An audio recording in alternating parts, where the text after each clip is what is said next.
Hello dear students, in this particular session we are going to study a very interesting topic from the chapter Structural Organization in Animals, and that is a specialized type of connective tissue, the cartilage. Now, when we talk about connective tissue, we understand that connective tissue, it has been divided into three major categories, and they are the loose connective tissue, the dense connective tissue, and the specialized connective tissue. So in this session we would be discussing about a special type of this specialized connective tissue. Firstly students, specialized connective tissue के again दो major groups हैं, and they are the skeletal type of connective tissue and the fluid connective tissue.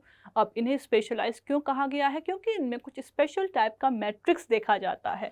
जब हम बात करते हैं skeletal connective tissue की, तो इसका जो मैट्रिक्स है वो सॉलिड होता है, जबकि जो फ्लूइड कनेक्टिव टिश्यू है, फ्लूइड स्पेशलाइज कनेक्टिव टिश्यू है, इसका मैट्रिक्स नेचर में कैसा है? लिक्विड है. Okay, now skeletal connective tissue का जो ग्राउंड सब्सटेंस है, सेल्स के बीच में पाए जाने वाला सब्सटेंस जिसे हम मैट्रिक्स बोलते हैं, ये सॉलिड है और इसमें मिनरल्स का डिपोजिशन देखा जाता है. वहीं फ्लूइड कनेक्टिव टिश्यू की बात करते हैं तो इसका मैट्रिक्स कैसा है? It is liquid and it is devoid of fibres, it is fibre free. Now skeletal connective tissue में कार्टिलेज और बोन आते हैं, जबकि फ्लूइड कनेक्टिव टिश्यू में आते हैं blood and lymph. Now let's proceed with skeletal connective tissue. तो जैसा हमने डिस्कस किया, इसका मैट्रिक्स होता है solid. Okay, it's matrix it is dense और ये मिनरलाइज्ड भी होता है. अब मिनरल्स के डिपोजिशन से ये हार्ड बन जाता है, बिकॉज मिनरल्स डिपॉजिटेड होते हैं इस मैट्रिक्स में, तो ये हार्ड बन जाता है. Now when we talk about cartilage, तो स्टूडेंट्स कार्टिलेज का जो ग्राउंड सब्सटेंस, जो मैट्रिक्स है, ये सॉलिड है और ये प्लायबल है. ओके, तो मैट्रिक्स कैसा है? सॉलिड है और प्लायबल है. ओके, ये बेंड हो सकता है, ये कंप्रेशन को रेजिस्ट करने की एबिलिटी रखता है. नाउ जो ये कार्टिलेज है, इसके संग एक टर्म रिलेट करती है, दैट इज कॉन्ट्रिएक्ट. वहीं से ये कॉन्ट्री वर्ड हम यूज करेंगे कार्टिलेज के लिए. तो पेरिकॉन्ड्रियम की हम जब बात करते हैं तो कार्टिलेज के पेरीफेरी पर पाया जाता है पेरिकॉन्ड्रियम. ये बना हुआ होता है वाइट फाइब्रस कनेक्टिव टिश्यू का. So it is actually the outer most covering of cartilage, this perichondrium. Okay, और ये वाइट फाइब्रस कनेक्टिव टिश्यू का बना हुआ है. नाउ स्टूडेंट्स, एडल्ट्स में हम देखते हैं most of the cartilage it gets replaced by bones. अब यहाँ पर हम देखें तो हमें कार्टिलेज का सेक्शन दिख रहा है. अब इसको समझने की कोशिश करते हैं. सबसे बाहर जैसा हमने डिस्कस किया था, पेरिकॉन्ड्रियम पाया जाएगा. पेरिकॉन्ड्रियम में ये वाइट फाइब्रस कनेक्टिव टिश्यू होगी और नीचे उसके होगी सेल्स की लेयर, कॉन्ड्रोब्लास्ट सेल्स की लेयर. तो हम देख सकते हैं पेरिकॉन्ड्रियम जो बना हुआ है वाइट फाइबर्स का. ओके, कोलेजन फाइबर्स होते हैं इसमें, और क्या होगा? और यहाँ पर okay, these are the chondroblast cell. ये कॉन्ड्रोब्लास्ट सेल की आपको पूरी लाइनिंग दिखाई दे रही है. पेरीफेरी पर ही कॉन्ड्रोब्लास्ट सेल्स हैं. स्टूडेंट्स, ये होती हैं मैट्रिक्स को सिक्रीट करने वाली सेल्स. और यहाँ पर आपको मैट्रिक्स दिख रहा है जिसमें कोलेजन फाइबर्स पाए जाएंगे.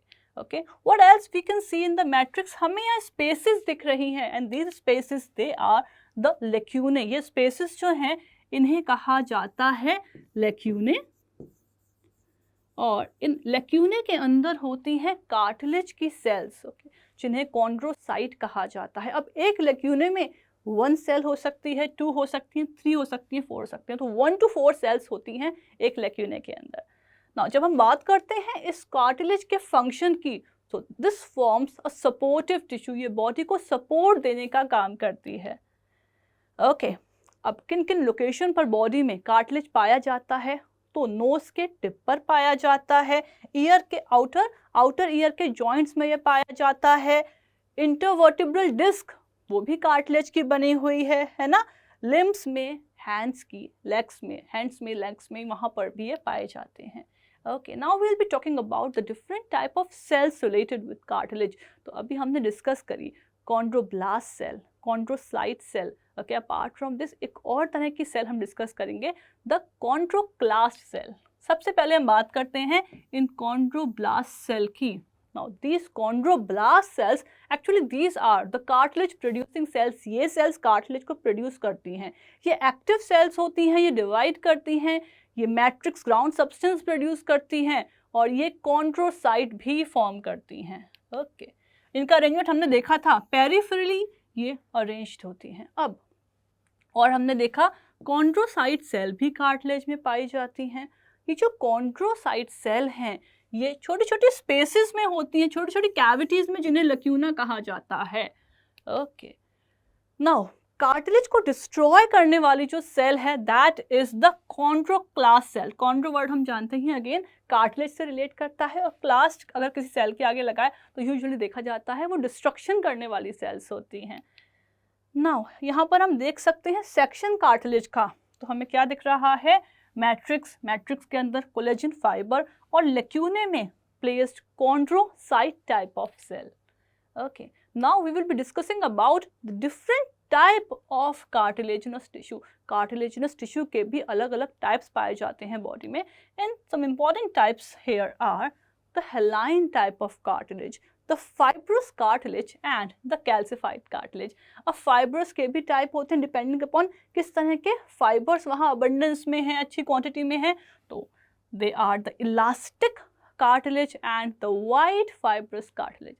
Firstly, we would be discussing about haline cartilage. Students, haline cartilage जो है ये ह्यूमन बॉडी का सबसे ज़्यादा ऑफन पाए जाने वाला most abundant type of cartilage हो जाता है ना. It is the most common type of cartilage found in human body. Now ये जो वर्ड है हेलाइन, इसको हेलाइन क्यों बोल रहे हैं हम, एक्चुअली हेलाइन का मतलब होता है ग्लासी, ग्लास जैसा क्लियर. तो इसका मैट्रिक्स ग्लासी सा होता है, ट्रांसल्यूसेंट सा होता है, वहीं से ये वर्ड डिराइव किया गया है. ओके, नाउ एम्ब्रियोनिक स्केलेटन तो मेनली हेलाइन कार्टिलेज का ही बना हुआ होता है. ओके, अब हम जानते हैं कि ज़्यादातर जो बोन्स हैं हमारी बॉडी में वो कार्टिलेज से डिराइव हुई हैं. ओके, और कौन सा कार्टिलेज सबसे अबंडेंस में है, सबसे ज़्यादा कॉमनली पाया जाता है, दैट इज़ द हेलाइन कार्टिलेज. ये इंपॉर्टेंट पॉइंट है जो हमको याद रखना है. नाउ एज वी डिस्कस्ड, जो मैट्रिक्स है वो कैसा है, ग्लास लाइक क्लियर अपीयरेंस है मैट्रिक्स की. अब क्यों ग्लास लाइक क्लियर अपीयरेंस है, बिकॉज इस हेलाइन कार्टिलेज के मैट्रिक्स में फाइबर अगेन नहीं होते हैं. Okay, so it has got fibre free matrix giving it's matrix a glass like clear appearance. तो जो इसका मैट्रिक्स है ये ब्लूइश होता है और ट्रांसल्यूसेंट होता है. अब कहाँ पाया जाता है हेलाइन कार्टिलेज, तो नेजल सेप्टम में ये पाया जा रहा है.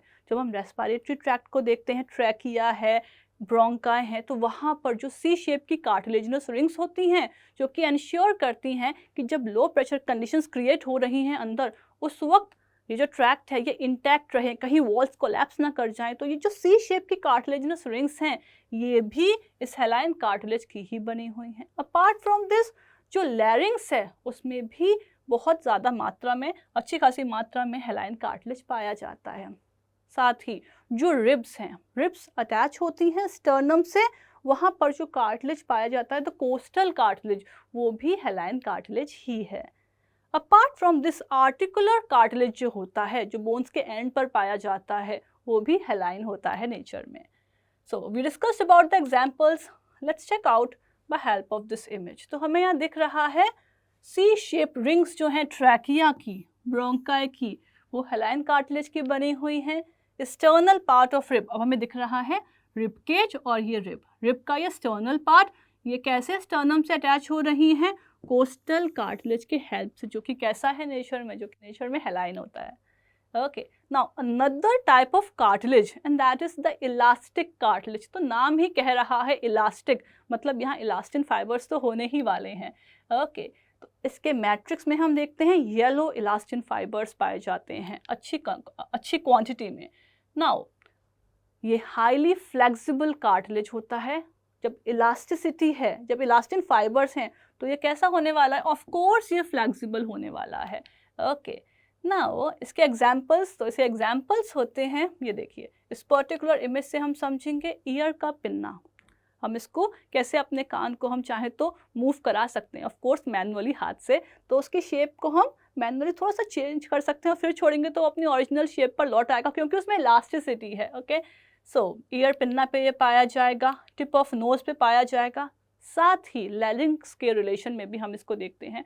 तो लैरिंक्स में जो कार्टिलेज ऑफ सेंटोरिनी है वो इलास्टिक कार्टिलेज है। एपिग्लॉटिस जो है ये भी कैसा है, ये भी इलास्टिक कार्टिलेज का बना हुआ है।